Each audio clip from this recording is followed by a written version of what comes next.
chicos, muy buenos días, buenas tardes. Bienvenidos nuevamente a la lectura de la Ley del Uno. Estamos ya por el libro número 4 de 5 libros.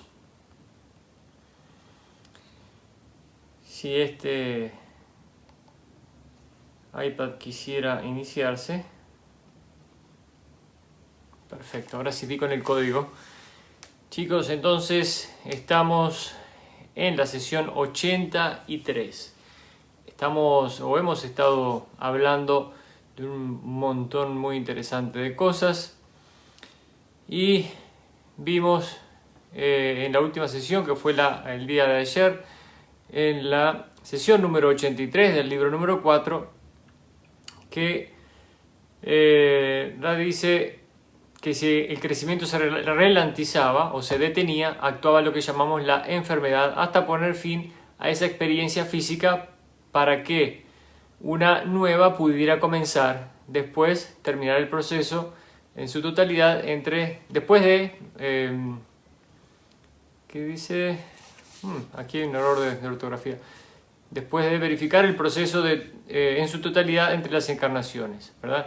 Entonces hemos estado hablando de cómo la enfermedad actúa y actuaba antes de que se produjera el velo y cómo actúa ahora también, ¿verdad? La enfermedad está ahí para cumplir varios roles. Una de ellas es sacarnos de este mundo cuando ya hemos cumplido nuestros objetivos o cuando ya no tenemos por qué estar aquí. Y el otro también como catalizador de la experiencia para que podamos aprender de las enfermedades. Bien. Entonces, déjeme buscar a ver si tengo un número. No sé por qué quedó la página así hoy. Voy a reiniciarlo porque quedaron las letras como un poquito más juntas, no se lee bien. Voy a abrir de nuevo el libro a ver si tenemos suerte. Ahora sí, perfecto. Bien, entonces, hola de nuevo, a ver quién está por aquí. Tenemos aquí a Miriam, dice que llueve y llueve. Bueno, vamos a hablar, creo que hemos hablado un poquito también del clima, Ninoska, Alicia, Ana Elena. El clima en general, todos los fenómenos atmosféricos son también producto de la energía combinada del planeta y de sus habitantes, ¿verdad? Si bien también nosotros en este planeta tenemos la interferencia humana en los fenómenos meteorológicos, porque hay quienes tienen la capacidad de crear fenómenos meteorológicos para afectar diferentes partes del mundo a través de sistemas tecnológicos, pero lo que nos enseñan seres de otros mundos es que todo ese mal tiempo muchas veces que existe en algunas partes del mundo representa la energía de ese lugar. Entonces, en los planetas donde ya la energía está balanceada, no existen fenómenos meteorológicos tan fuertes como los pudieran haber aquí en algunos lugares. Entonces hay que ver qué está pasando con la energía del cono sur ahí de Sudamérica. Hay tormentas muy fuertes por lo general, si bien a un nivel meteorológico entendemos que el pasaje de las masas de aire por la Pampa Argentina y luego cruzan sobre el Río de la Plata, lo que adquiere humedad y hace que se formen fuertes tormentas. De todas maneras, esa es la explicación material si queremos, pero existe una explicación metafísica también para todas las cuestiones climatológicas. Chicos, tengan ahí a mano su teclado. Voy a poner un número con un color. Ahora vamos a practicar. A ver cómo está. No lo piensen. Yo voy a poner aquí el número con un color. El número va a tener un color. Y ustedes lo van a intentar adivinar. Pero simplemente van a decir lo primero que se les venga a la mente. No lo van a pensar. No lo van a pensar para nada.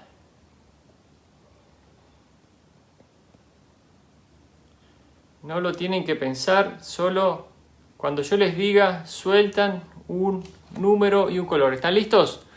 A ver, lo estoy visualizando ahora. Lo primero que se les venga a la mente, ahora. Digan un número y el número tiene un color, el número es de un color. Vamos, arriésguense, lo primero que se les venga a la mente, no lo piensen, no lo piensen. Simplemente los primeros que se les venga a la mente, pueden tocar el teclado ahora. Anímense, no tengan miedo. Vamos a ver cómo estamos con nuestras capacidades psíquicas. Recuerden, todos somos clarividentes, clareaudientes. Bien, ya tengo un número, tengo 2 números, perfecto. ¿Quién más? Falta Miriam, a ver Miriam. Tengo a Alicia, tengo a la Elena, Ninoska. Vamos Ninoska, anímate con un numerito. Número y color, número y color. Lo estoy viendo ahora. Todos tenemos estas capacidades, todos las tenemos. Simplemente hay que entrenarlas. Bien, falta Miriam. A ver qué pasa Miriam, lo está pensando mucho. Todos los días pueden hacerse estos ejercicios para ver si en algún momento hay suerte. Era el 7 rojo, bien, no importa. Seguimos. Todos somos clarividentes, clariaudientes, todos tenemos la capacidad de tener sueños premonitorios, etcétera, etcétera, etcétera. Hemos hablado de la visión remota también. Podemos proyectar nuestra conciencia hacia lugares diferentes. Nos concentramos en lugares diferentes, entonces podemos incluso ver qué está pasando en esos lugares. Eso se puede hacer, no hay que ser una persona especial, todos los pueden hacer, simplemente poner práctica, empeño y trabajo. Chicos, seguimos. Cuando habló entonces el interrogador en este caso acerca de la enfermedad y lo que significaba, Ra le dijo que sí, que era así el asunto. Bueno, seguimos. Dice... Puesto que no había velo, no entiendo, dice el interrogador, puesto que no había velo, no entiendo por qué la revisión de la encarnación al finalizar, esta contribuiría al proceso, pues creo que la entidad ya debía ser consciente de lo que ocurría. Posiblemente eso guarde relación con la naturaleza del espacio-tiempo y del tiempo-espacio, ¿verdad? El mundo material y el mundo no material. ¿Podéis dilucidar esta cuestión? A ver, dice Ra. Es cierto que la naturaleza del tiempo-espacio, o mundo no material, es tal que el periodo de una vida puede parecer tan complejo como un libro o un archivo, y las páginas pueden ser estudiadas y hojeadas y releídas. Sin embargo, el valor de análisis es el de mero examen, y no el de estudio. En el examen, cuando es verdadero, las destilaciones de todo estudio se hacen evidentes. No sé qué quiere decir con eso. Vamos a seguir. Dice, durante el proceso de estudio, que podrías llamar encarnación, con independencia de la conciencia de la entidad en que tenga lugar ese proceso, el material es difuso y se presta demasiada atención al detalle, inevitablemente. El examen tras el cese del estado encarnado, no implica la memorización correcta de los numerosos detalles. Este examen consiste más bien en la observación del yo por el yo. O sea, somos nosotros mismos los que hacemos este examen, no estamos siendo evaluados por nadie más que nosotros, ¿verdad? Y vamos a dejar de lado los detalles y vamos a ir a lo importante de la vida. Dice, a menudo, con ayuda, como hemos dicho. En esta observación se ve la suma de todo el estudio detallado, y cuando habla del estudio habla de la vida. Y ello es una actitud o un complejo de actitudes que afecta a la conciencia de mente, cuerpo, espíritu. Dice el interrogador, antes del velo, la entidad era consciente de cuando experimentaba una enfermedad. ¿Podríais dar, si conocéis algún caso, el ejemplo de una enfermedad que pudiera experimentar una entidad antes del velo? ¿Cómo hubiera reaccionado y qué efecto hubiera tenido sobre ella? Dice Ra, al igual que el universo se compone de una infinidad de entidades, existe también una infinidad de respuestas a los estímulos. Si observáis vuestros pueblos, descubriréis una gran variedad de respuestas a una misma distorsión hacia la enfermedad. En consecuencia, no podemos responder a vuestra pregunta con la esperanza de proporcionar juicios de valores útiles, puesto que el grado de generalización necesaria es demasiado amplio. Claro, cada uno reacciona diferente a una enfermedad, ¿verdad? Y dependiendo, por supuesto, de la intensidad de dicha enfermedad. Por eso es que es muy difícil generalizar, como lo dice aquí Ra. Dice el interrogador, ¿había uniformidad o funciones similares de las sociedades o las organizaciones sociales antes del velo? Dice Ra, la tercera densidad es social en esencia. Hay sociedades en las que existen entidades conscientes del yo y conscientes del prójimo, y dotadas de la inteligencia adecuada para procesar la información que apunta a las ventajas de la combinación comunitaria de las energías. La estructura social antes y después del velo fueron variadas. Sin embargo, las sociedades antes del velo no descansaban en ningún caso sobre la esclavitud intencional de unos en beneficio de otros, pues esa posibilidad no se contempla cuando todos se consideran uno. No obstante, también existía la falta de armonía suficiente para producir diversos experimentos en lo que podéis llamar estructuras gubernamentales o sociales. Bien, eso era antes del velo. Y recuerden, para que los que no han seguido todas las charlas, que el velo del olvido por el cual atravesamos cuando entramos a esta tercera densidad, antes no estaba ahí. Se puso ahí como parte de un experimento para obtener mayor potencial de experiencias en esta realidad. Dice el interrogador, en nuestra ilusión actual, y recuerden, esta palabra siempre me gusta recalcarla, ¿no? En nuestra ilusión actual, porque es lo que nosotros vivimos, es una ilusión, y esta ilusión material, nosotros creemos que es todo lo que existe, sin embargo, es una escuela que hemos venido a habitar momentáneamente, muy momentáneamente, para lo que es nuestra vida en general, para obtener una experiencia. En nuestra ilusión actual, y al estar tan alejados de la experiencia anterior al velo, sin duda hemos perdido la perspectiva de las técnicas de sumisión que se emplean. Estoy seguro de que muchos orientados al servicio al prójimo están empleando técnicas de sumisión, aun cuando no sean conscientes de ello, simplemente porque han evolucionado durante un periodo demasiado prolongado de tiempo y nos hallamos tan profundamente sumidos en la ilusión. ¿Es así? Raleigh dice que no es correcto.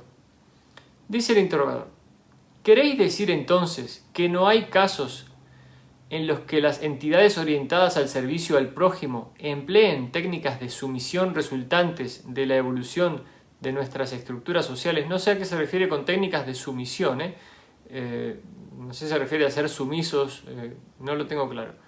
Dice Ra, habíamos entendido que la pregunta hacía referencia a las condiciones anteriores al velo. En aquel momento no existía una esclavitud inconsciente, como llamáis a esa condición. Quizás la sumisión se refiere a una especie de esclavitud inconsciente, ¿verdad? Vamos a ver. En el espacio-tiempo actual, o sea, en el mundo material actual, las condiciones de esclavitud no intencional y con buena finalidad son tan numerosas que no podemos siquiera enumerarlas. Qué interesante, ¿no? En el tiempo actual, las condiciones de esclavitud no intencional y con buena finalidad son tan numerosas que no podemos siquiera enumerarlas. Dice el interrogador, supongo entonces que para una entidad orientada al servicio al prójimo, la meditación sobre la naturaleza de esas formas insospechadas de sumisión podría favorecer la polarización. Y Raleigh dice totalmente correcto. Entonces sí, esas formas insospechadas de sumisión, o la sumisión en sí, es la esclavitud, como le dice aquí, inconsciente creo que le dice, ¿no? Esclavitud no intencional, o esclavitud inconsciente, a eso se refiere a la sumisión, ¿verdad? Quizás el actuar sumisamente sea una forma de esclavitud, porque estamos entonces entregando nuestro poder, y a eso creo que se refiere la sumisión, en frente a alguien que está ejerciendo entonces o tomando nuestro poder de una manera u otra. Raleigh dice que eso es correcto. Dice el interrogador, diría que un gran porcentaje de las leyes y restricciones que forman lo que llamamos nuestro sistema jurídico son precisamente de esa naturaleza esclavizadora. ¿No os parece? Y dice Ra, es necesario equilibrar la intención de la ley, que es proteger, para que el resultado englobe la distorsión igual hacia la esclavitud. Por tanto, podemos decir que vuestra suposición es correcta. Entonces ahí tenemos una de las formas de sumisión o esclavitud intencional, si se quiere, o esclavitud inconsciente. Hemos puesto tantas reglas, es increíble como ahora que lo pienso, nos ponen reglas y nosotros solo las cumplimos sumisamente, porque asumimos que como nos pusieron esas reglas está bien. Ahora, como ejemplo, veo personas aquí, donde yo estoy por lo menos, manejando con la máscara puesta dentro del auto, ¿verdad? Cuando están solos, inclusive cuando eso ya fue una ley que se puso en un momento que ya se quitó, incluso ahora la gente quedó con esa idea y se ponen una máscara, un cubreboca, cuando están solos dentro del auto. Entonces, ¿quién te va a contagiar si estás solo dentro del auto? ¿A quién vas a contagiar si estás solo dentro del auto? Entonces, creo que hay una sumisión importante que lo que provoca es que las personas dejen de pensar conscientemente o actuar conscientemente y solo actúen basados en leyes sin sentido, ¿no? Y que las hay muchísimas. Otra que me doy cuenta ahora también, están poniendo, por lo menos digo la experiencia donde yo vivo, en algunos lugares ponen una maquinita antes de la puerta, como si fuera una pequeña ducha donde la gente pasa y son rociadas con algún elemento desinfectante para poder entrar a ese lugar. Entonces, estoy autorizando que me rocíen con algún elemento desinfectante que ni siquiera sé qué efecto a largo plazo va a tener en mí, pero sin embargo lo acepto, y todo para entrar al shopping center o a la peluquería. Entonces, creo que sí, que hay aquí, no lo había pensado de esta manera, pero hay una esclavitud inconsciente, una sumisión inconsciente aquí. Continúa Ra diciendo, esto no es para denigrar a los que, en las energías de los rayos verde y azul, han aspirado a liberar a un pueblo pacífico de los vínculos del caos, sino solamente para señalar las consecuencias inevitables de la codificación de las respuestas que no reconoce una unicidad de todas y cada una de las situaciones en el seno de vuestra experiencia. Bien. Dice el introductor, ¿el velo es supuestamente lo que yo calificaría de semipermeable? Y Ra dice, efectivamente. ¿Cuáles son las técnicas y los métodos de penetración del velo que se han previsto? ¿Hay alguna otra? Vamos a ir subrayando aquí, esto es importante, interesante saber cuáles son estas técnicas. Dice Ra, en el primer gran experimento no se previó ninguna. Como todos los experimentos, han descansado sobre la desnudez de la hipótesis. No se conocía previamente el resultado. Por la experiencia y empíricamente se descubrió que había tantos medios de penetrar el velo como la imaginación de los complejos mente, cuerpo, espíritu podía proporcionar. El deseo de los complejos mente, cuerpo, espíritu, de las personas en general, de conocer lo desconocido provocó los sueños y la apertura gradual al buscador de todos los mecanismos de equilibrio conducentes a la aptitud y a la comunicación con los instructores alumnos que podían atravesar ese velo.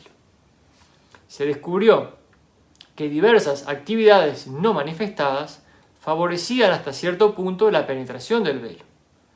En general podemos decir que las oportunidades más vivaces e incluso extravagantes que permiten atravesar el velo resultan de la interacción de entidades polarizadas. En definitiva, que son entidades polarizadas los que ya han estado en el camino el suficiente tiempo como para polarizarse, están, digamos, al final de este camino justamente de la tercera densidad, que es la densidad para polarizarse, y el encontrarnos entre nosotros hace que este velo se vaya rompiendo.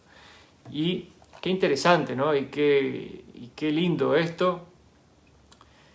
Como siempre les digo, ¿no? Cuando uno ve algo ahí afuera o tiene una experiencia para la cual no tiene absolutamente ninguna explicación, y estas experiencias continúan sucediendo, como les he contado varias veces, cuando veo el ovni a mi lado y eso abre mi curiosidad y empiezo a preguntarle a otras personas que me dicen que sí, que ellos también lo han visto, pero hay personas que si bien lo habían visto anteriormente no llegaron a abrir su curiosidad lo suficiente para seguir indagando en eso, que fue lo que a mí me pasó, el seguir indagando y el después cada vez tener más, el conocer más experiencias de personas que yo tengo al lado mío, ¿verdad? No solo experiencias que uno ve por YouTube, son de personas que están al lado mío y me lo están contando a mí en una forma personal. Entonces uno empieza a preguntarse, ¿qué hay? ¿Hay aquí? ¿Hay algo que no entiendo? ¿Hay algo que no me han enseñado pero que sé que está ahí porque lo he visto y cómo puede ser que tantas personas lo hayan visto? Entonces uno empieza a abrir las interrogantes y empieza a tener entonces estos sueños tan raros que son como películas, son como estar viviendo una experiencia, no es algo que fuera producto de la imaginación, porque nunca me he creído con una imaginación tan grande para justamente tener estos sueños como los que tengo y los que tienen muchas personas, estos sueños vívidos, ¿verdad? Como se les llama. En definitiva, nosotros continuamos viviendo experiencias cuando nos vamos a dormir, salimos de nuestro cuerpo y continuamos haciendo un montón de cosas, quizás muchas más de las que hacemos durante el día. Entonces, el velo se va rompiendo, se va abriendo, se va poniendo más delgadito cada vez, y después cuando uno entra en el camino y empieza a hacer las prácticas y empieza a entender cada vez más, el velo se va haciendo cada vez más ligerito y empieza a recordar, porque no se olviden que lo que estamos haciendo aquí es recordando, porque esto quizás ya lo sabíamos, lo hemos aprendido en otras vidas, pero aquí lo estamos trayendo de nuevo para poder justamente continuar nuestro camino de expansión. Dice el interrogador, ¿podríais detallar lo que entendéis por interacción de entidades polarizadas para penetrar el velo? Y dice Ra, vamos a enunciar 2 puntos que cabe señalar.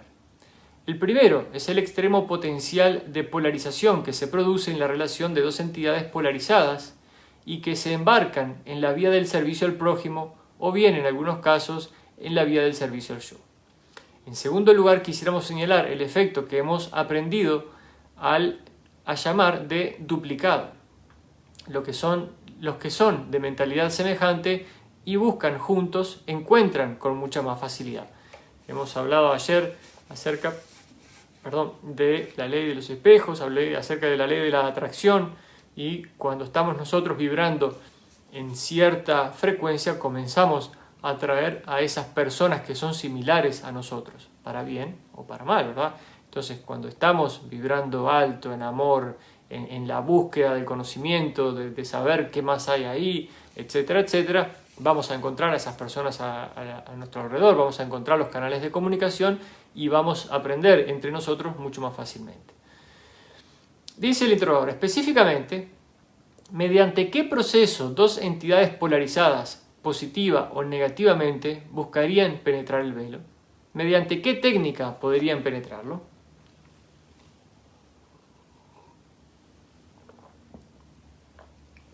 Y dice Ra, la penetración del velo tiene sus raíces en la generación de la actividad del rayo verde, ¿verdad? El corazón. Ese amor es todo compasión y que no exige nada a cambio. Si se sigue ese camino, los centros energéticos superiores se activan y cristalizan hasta que brota el adepto. En el interior del adepto se halla el potencial de desmantelar el velo en mayor o menor medida para que todo pueda ser visto de nuevo como uno. El prójimo es el catalizador principal de esta vía particular de penetración del velo. Dice el interrogador, ¿cuál fue el mecanismo del primer proceso de implantación del velo? No sé si podéis contestar a esa pregunta, ¿es posible? Interesante, voy a ir anotando por aquí.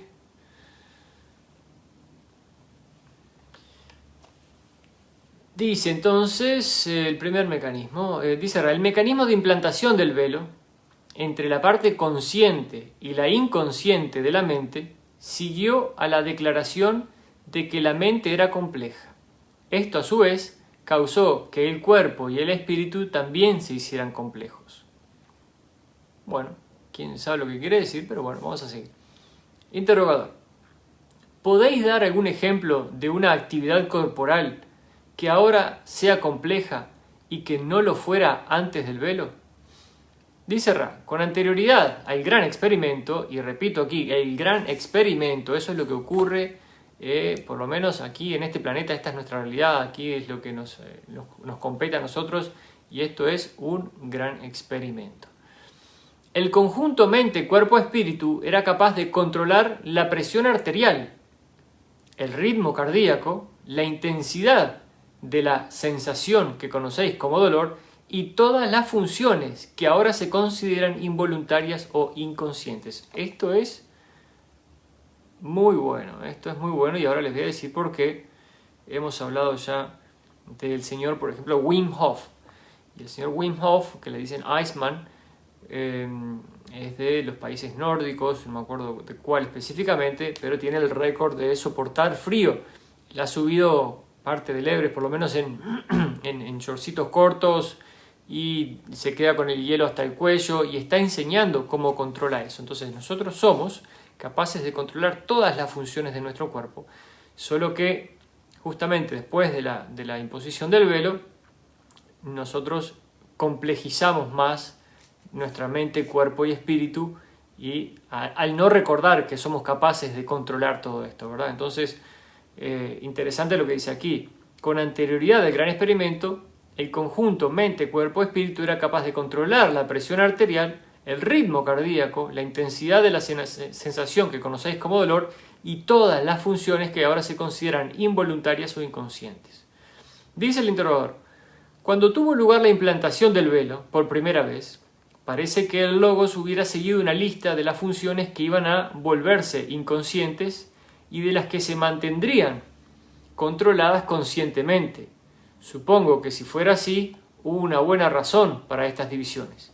¿Tengo alguna razón en esto? Y Ra le dice que no. Y el interrogador le pide que lo corrija, ¿verdad? Dice Ra, hubo muchas experiencias mediante las que diferentes funciones o distorsiones del complejo corporal quedaron veladas y otras no. Un gran número de estos experimentos resultó en complejos corporales no viables o solo parcialmente viables. Por ejemplo, no es un mecanismo orientado a la supervivencia que los receptores nerviosos eliminen inconscientemente toda distorsión hacia el dolor. Bien, dice el interrogador, antes del velo, la mente podía suprimir el dolor. Entiendo, pues, que la función del dolor en aquel entonces era enviar al cuerpo la señal para tomar una configuración diferente en la que desapareciera la fuente del dolor, y entonces el sufrimiento podría eliminarse mentalmente. ¿Es correcto? ¿Había otra función propia del dolor antes del velo? Y le dice Ra, la suposición es correcta. En función del dolor en aquel momento, la función del dolor en aquel momento era la de servir de mecanismo de disparo de la alarma que indica el fuego a los que no pueden oler el humo. Entonces, todos estos sistemas que hoy creemos que funcionan inconscientemente se podían controlar. Y están ahí por una razón, ¿verdad? Muy específica. Y qué interesante cómo ellos son capaces, imagínense del nivel tecnológico, de conciencia que estamos hablando aquí, que son capaces de hacer esto, ¿no? De poner y sacar un velo como quieran y estar experimentando con la vida y cómo lograr una cosa y cómo lograr la otra, cómo lograr que las almas, los espíritus, los seres en general tengan más experiencias, menos experiencias, cómo reaccionan al dolor, cómo reaccionan a esto y aquello. Es impresionante. Imagínense por un segundo el nivel de evolución que tienen estos seres, ¿no? Que son capaces de hacer esto. Dice el interrogador, pongamos por caso que en aquel entonces una entidad se quemara la mano por descuido. Inmediatamente retiraría la mano del objeto candente y después, para dejar de sentir dolor, su mente lo cortaría en seco hasta que la mano curara. ¿Es así? Y Ra le dice, así es. Y yo conozco aquí, en Dubái, una persona que es instructora de caminar sobre el fuego. Tiene un grupo de personas y ella, hola Matías, enseña a caminar sobre el fuego. Y las personas no tienen ampollas en los pies ni nada por el estilo, hacen un proceso de meditación y demás, entienden, esa cuestión de entender las capacidades que tenemos, ¿verdad? Y ellos caminan no sobre el fuego, sobre las brasas. Y hay rituales en algunas partes de Asia donde ellos clavan espadas en su boca y no sangran, o lo clavan en su lengua también, diferentes alfileres largos, siempre es impresionante, me imagino que lo habrán visto, y pueden controlar el sangrado, pueden controlar la cicatrización, etcétera, etcétera. El poder que tenemos nosotros es absolutamente increíble, pero estamos desprovistos del entendimiento para poder lograrlo, ¿no? Hasta que, por supuesto, hay quienes se han puesto a trabajar en eso y lo logran. Dice el interrogador, en nuestra ilusión actual, eso equivaldría a eliminar cierta cantidad del catalizador que acelera nuestra evolución. ¿Es así? Y dice Ra, la actitud hacia el dolor varía de un complejo mente, cuerpo, espíritu a otro. Vuestra verbalización de la actitud hacia la distorsión conocida como dolor genera distorsiones útiles para el proceso evolutivo. Entonces sí, el dominar el dolor de aquella manera hacía que los catalizadores de la experiencia no fueran tan importantes como hoy, donde la humanidad en general no puede controlar el dolor. Entonces, por supuesto que la experiencia se vuelve mucho más intensa, ¿no? Dice el interrogador, lo que trataba de indicar, y le voy a marcar esto, todo esto está muy bueno porque si hay que hacer un resumen después, esto está muy interesante. Dice el interrogador, lo que trataba de indicar es que el plan del Logos, al implantar un velo entre la mente consciente y la inconsciente, de forma que el dolor no pudiera controlarse tan fácilmente, debe haber creado un sistema de catalizadores que no eran productivos con anterioridad. ¿Es correcto en general? Y Ra le dice que sí. Lo voy a leer de nuevo porque no le presté mucha atención. Dice, lo que trataba de indicar es que el plan del Logos, al implantar un velo entre la mente consciente y la inconsciente, de forma que el dolor no pudiera controlarse tan fácilmente, debe haber creado un sistema de catalizadores que no eran productivos con anterioridad. Entonces, claro, lo que se hizo al poner el velo y al no permitir que se controlara el dolor es intensificar el catalizador como lo había dicho antes. Muy interesante. Entonces estamos hablando del Logos, que es el que pone el velo, ¿verdad? Hola Cintia. En nuestro caso, el Sol, que es al que creo al que se está refiriendo, ¿verdad? Tenemos el sublogos y el logos en general, el Sol central de la galaxia. No sé a cuál se refiere de los dos en este caso, pero bueno, tanto da. Dice el interrogador, parece que en algunos casos ese uso del catalizador es casi una condición de huida para algunas entidades, pues experimentan mucho más dolor del que pueden utilizar provechosamente respecto a su naturaleza catalítica. ¿Podéis comentar ese punto? Dice Ra, esta va a ser la última pregunta de la sesión. Dice, en ciertos casos podéis ver que una entidad ha desarrollado, ya sea por elección antes de la encarnación o por la reprogramación constante durante la misma, un ávido programa de catalizadores. Tal entidad está deseosa de hacer uso de ellos y ha determinado para su propia satisfacción lo que podríais llamar un gran letrero. Un gran letrero que tener siempre presente para captar la atención del yo. Bien. En estos casos puede parecer que existe un gran despilfarro de catalizador del dolor y una distorsión hacia un sentimiento de tragedia ante tanto dolor experimentado por el prójimo. Sin embargo, cabe esperar que el prójimo capte lo que se ha preocupado por ofrecerse a sí mismo, es decir, el catalizador que desea emplear a los fines de la evolución. podemos preguntar si tienes alguna otra pregunta breve. En definitiva, lo que está diciendo, bueno, muchas personas se han programado una vida de dolor y sufrimiento para poder experimentarlo, utilizarlo y crecer espiritualmente, ¿no? Por supuesto que el que lo ve desde afuera le parece una barbaridad, ¿no? Pero así es, cada uno programa, ya sea antes de venir o durante la misma vida, durante la reprogramación de la vida en sí, las experiencias que vamos a tener en ella. Dice el interrogador: he observado que habéis empezado esta sesión con las palabras «estoy en comunicación con vosotros», cuando habitualmente decís «estamos en comunicación con vosotros». ¿Hay algún significado particular o alguna diferencia al respecto? Además, ¿hay algo que podamos hacer para que el instrumento esté más cómodo? Dice Ra: podemos observar las dificultades gramaticales de vuestra estructura lingüística al tratar con un complejo de memoria social. Lo que respecta a Ra, no existe distinción entre la primera persona del singular y del plural en vuestro lenguaje. Ofrecemos la siguiente información no con ánimo de transgredir vuestro libre albedrío, sino porque este instrumento ha solicitado información específica relativa a su sustento y al grupo de apoyo, y el grupo de apoyo procede según su petición.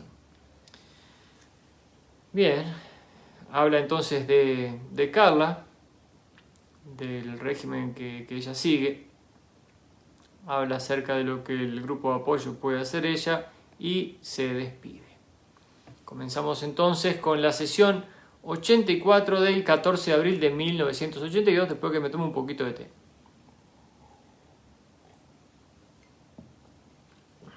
Hola Biel, hola Graciela. Dice aquí Ra: amigos, os recibo en el amor y la luz del infinito creador, estamos en comunicación con vosotros. Le pregunta acerca del estado del instrumento, hablan nuevamente de su alimentación, hablan de las proteínas. Vamos a leerlo a ver qué dice de las proteínas. Dice Ra: el nivel de energía de su complejo físico, están hablando de Carla, presenta un déficit considerable. Las energías vitales son buenas. Dice el interrogador: en la última sesión mencionasteis la conveniencia de la proteína compleja menos distorsionada para el instrumento, pues su complejo corporal era susceptible a acumular gran distorsión. ¿Podéis definir la proteína de la que hablabais y si la mayor distorsión es hacia la salud o la enfermedad? Dice Ra: en nuestra advertencia sobre la proteína compleja nos referíamos a las distorsiones de la proteína del animal que ha sido sacrificado y a la que se añaden conservantes para preservar vuestra aceptabilidad de esa materia física inerte.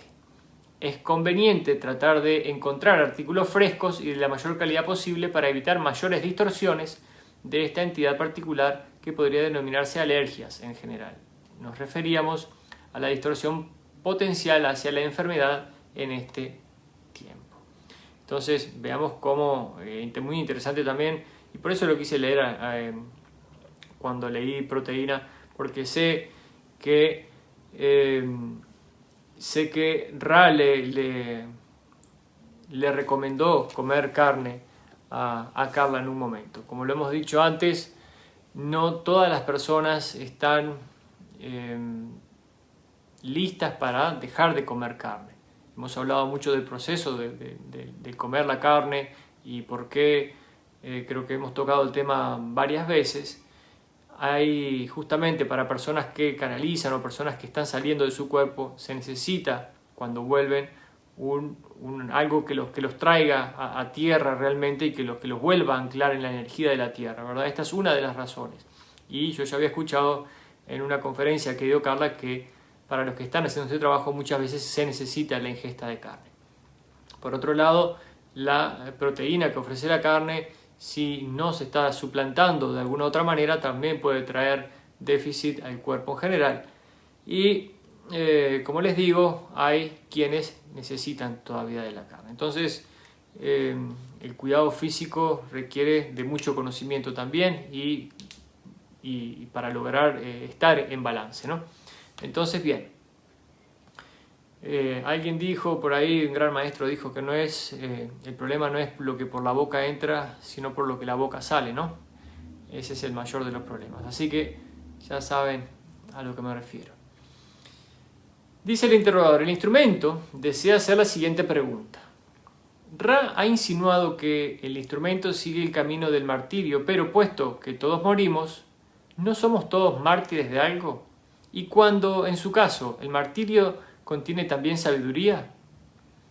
Dice, ¿y cuándo, en su caso, el martirio contiene también sabiduría? Lo pregunta.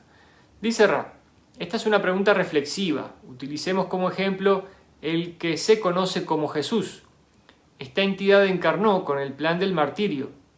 No existe, ¿verdad? Esta entidad encarnó con el plan del martirio. No existe sabiduría en ese plan, sino más bien comprensión y compasión en su mayor grado de perfección.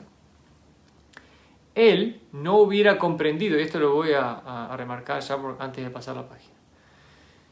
Dice, él no hubiera comprendido totalmente su recorrido si hubiera escogido seguir su voluntad en cualquier espacio-tiempo durante el transcurso de sus enseñanzas. Dice, si hubiera escogido seguir su voluntad en cualquier momento durante el transcurso de su enseñanza. En vuestra medida del tiempo, algunas veces esta entidad tuvo la posibilidad de llegar al lugar del martirio, que para ella era Jerusalén. Sin embargo, en meditación, esta entidad afirmaba una y otra vez, todavía no ha llegado la hora. Cuando finalmente esa hora llegó, la entidad igualmente hubiera podido recorrer otro camino. Su encarnación se hubiera prolongado, pero la vía para la cual encarnó se hubiera perdido en parte. Así pues, puede observarse que la mayor comprensión de la que esta entidad fue capaz tuvo lugar cuando en estado de meditación sintió que había llegado la hora para que se cumpliera la razón de ser de su encarnación. Bastante interesante este párrafo, ¿no? Y aquí lo maravilloso de la vida, ¿verdad? Todos venimos aquí con un plan y no hay casualidades a lo largo de nuestra vida. Todo tiene una razón de ser. Dice Ra, efectivamente, todos los complejos mente, cuerpo, espíritu morirán a la ilusión de tercera densidad. Es decir, cada cuerpo de complejo físico del rayo amarillo dejará de ser viable. Cada cuerpo, ¿verdad? Dice, pero esa razón no basta para llamar mártir a cada complejo mente, cuerpo, espíritu, pues ese término se reserva a los que dan su vida por el servicio al prójimo. Aconsejamos que se medite sobre las funciones de la voluntad. Entonces, claro, la pregunta de Carla era, ¿no todos somos mártires? No, en realidad no. No por morir, porque todos vamos a morir, pero no significa que vayamos a ser mártires, ¿no? Pero vamos de nuevo aquí a lo que dijo con respecto a Jesús. Dice, no existe sabiduría en ese plan, sino más bien comprensión y compasión en su mayor grado de perfección. Bien. Creo que había tocado el tema también anteriormente acerca de ese camino elegido por Jesús. Dice el interrogador, el instrumento, o sea Carla, ha preguntado si las informaciones que no van a publicarse recibidas durante la elaboración del libro 1 podrían incluirse en el libro 4, ya que los lectores que lleguen hasta ese punto habrán mostrado cierto grado de constancia. Soy Ra, lo felicito por su grado de constancia, chicos. Dice Ra, la publicación de ese material será adecuada en determinado momento. Existe material intermedio. Interrogador. Dice, volviendo a la sesión anterior, dijisteis que antes del velo, cada actividad sexual era una transferencia. ¿Podríais trazar el recorrido de la energía transferida y explicar cuál era la actividad o transferencia planificada por el Logos? Dice Ra, voy con el tecito.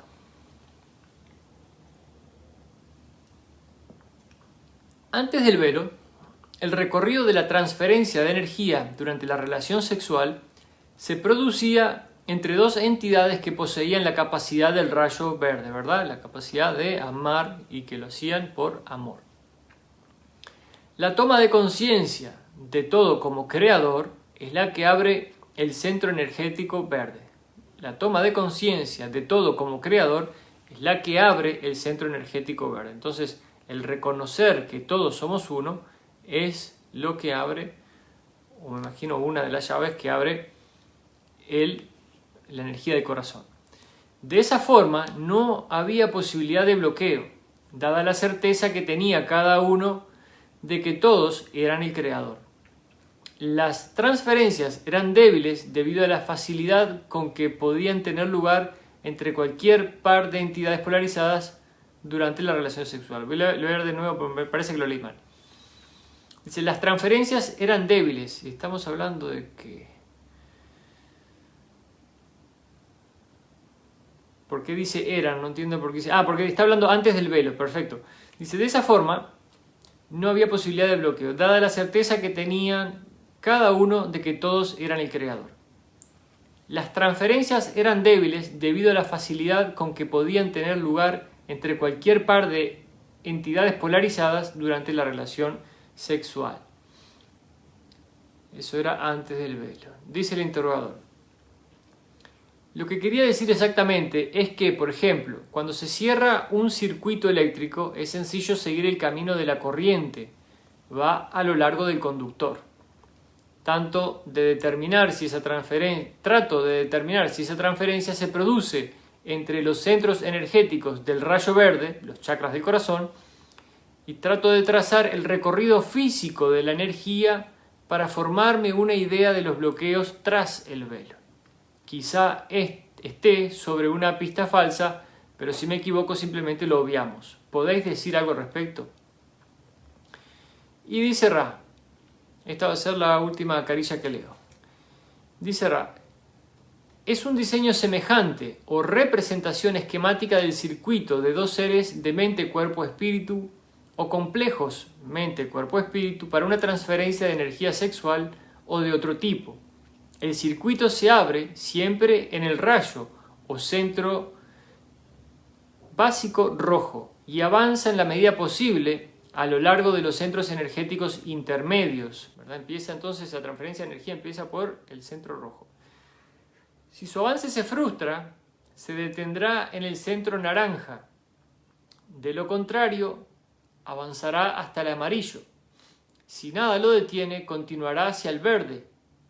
En el caso del ser de mente, cuerpo, espíritu, cabe recordar que los chakras o centros energéticos podían funcionar incluso sin cristalización. En definitiva, es una transferencia de energía que comienza desde el chakra más básico y va subiendo. Si no hay bloqueos en los puntos intermedios, ¿verdad? En el chakra genital o naranja, en el chakra del plexo solar o el amarillo, sube al verde.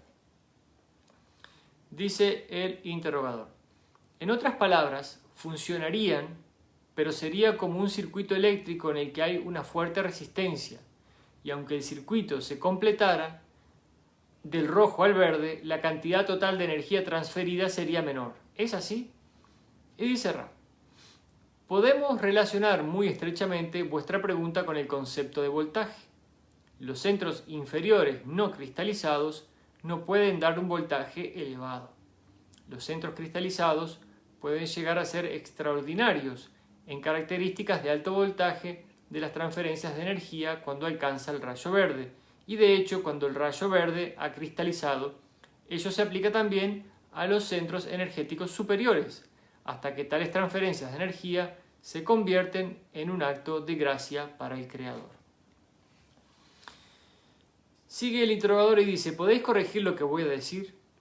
Creo que lo que ocurre es que cuando tiene lugar una transferencia, es la energía luminosa que entra por los pies de la entidad y el voltaje o la diferencia de potencial es la medida entre el centro energético rojo y, en el caso de transferencia del rayo verde, el centro energético verde, que después debe pasar o fluir desde ese centro al mismo centro de otra entidad.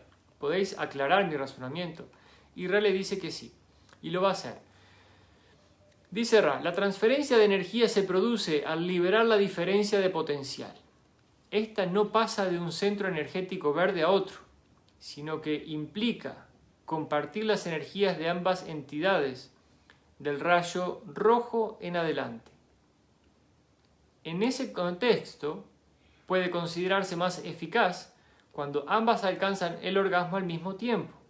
Sin embargo, funciona como una transferencia si cualquiera de ellas alcanza el orgasmo, y de hecho, en el caso del amor expresado físicamente en una pareja y que no llega a la conclusión de lo que llamáis orgasmo, existe de todas formas una cantidad considerable de energía transferida, debido a la diferencia de potencial suscitada, siempre que ambas entidades sean conscientes de ese potencial y liberen mutuamente su fuerza para que el otro, por deseo de la voluntad, en un compromiso mental o del complejo mental. Podéis ver que esta práctica se emplea para generar transferencias de energía en algunas de vuestras prácticas pertenecientes a otros sistemas de distorsión religiosa de la ley del uno diferentes del cristianismo. El interrogador le pide que dé ejemplos de alguno de ellos y mañana entonces vamos a continuar con eso. Esta fue la sesión 84, vamos a marcar aquí, es bastante interesante lo que está hablando, es la página 88 y vamos a continuar mañana por aquí. Entonces, cuando empecemos mañana voy a repasar esta pregunta o esta respuesta de Ra y vamos a continuar intentando entender esto aquí.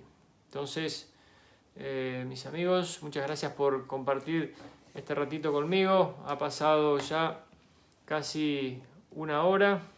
Sí, a ver. Estamos aquí 4:56 de la tarde, hora de Dubái. Les mando un abrazo grande para todos. Que tengan un precioso día.